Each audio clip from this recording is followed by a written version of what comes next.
Welcome to my YouTube channel. Odela 2 cinema ఎలా ఉందంటే భయ్య అక్కడక్కడ కనెక్ట్ అవుతుంది, అక్కడక్కడ అసలు ఏంట్రా బాబు ఈ సీన్ అనిపిస్తుంది.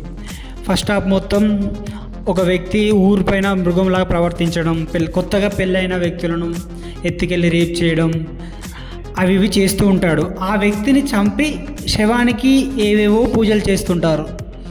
ఏవేవో పూజలు చేసి మళ్ళీ ఏం చేయకుండా రాకుండా చూస్తుంటారు. తర్వాత ఈ ఫస్ట్ హాఫ్ ఇలా సాగిపోయిన తర్వాత సెకండ్ హాఫ్లో తమన్నా ఎంట్రీ. ఫస్ట్ హాఫ్ అంతా ఇలా సాగిపోతూనే ఉంటుంది, తర్వాతనే సెకండ్ హాఫ్లో తమన్నా ఎంట్రీ ఉంటుంది. తమన్నా పరంగా పర్ఫార్మెన్స్ బాగానే చేసింది, కానీ ఎక్కడ కూడా అంత ఇంట్రెస్టింగ్గా అనిపించదు. భయపడేలా ఏ సీను ఉండదు, అసలు అంతగా హర్రరే అనిపించదు. డైరెక్టర్ పరంగా బాగానే రాసుకున్నాడు, సీన్స్ బాగా పర్ఫామ్ చేశాడు, కానీ స్టోరీ ఎక్కడో తక్కువైంది. మ్యూజిక్ బాగానే ఉంది, తమన్నా బాగా పర్ఫామ్ చేసింది, కానీ ఇక్కడ ఇంట్రెస్టింగ్గా ఇక్కడ జరుగుతుంది.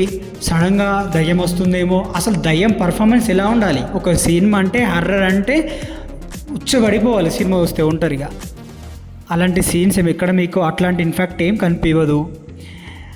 తమన్నా పరంగా అయితే క్లైమాక్స్ తమన్నా వచ్చి ఆ దయ్యాన్ని ఏం చేస్తుంది, అంతం చేస్తుందా, ఆ ఊరి వాళ్ళందరినీ ఆ దయ్యం నుండి కాపాడుతుందా అనేది స్టోరీ.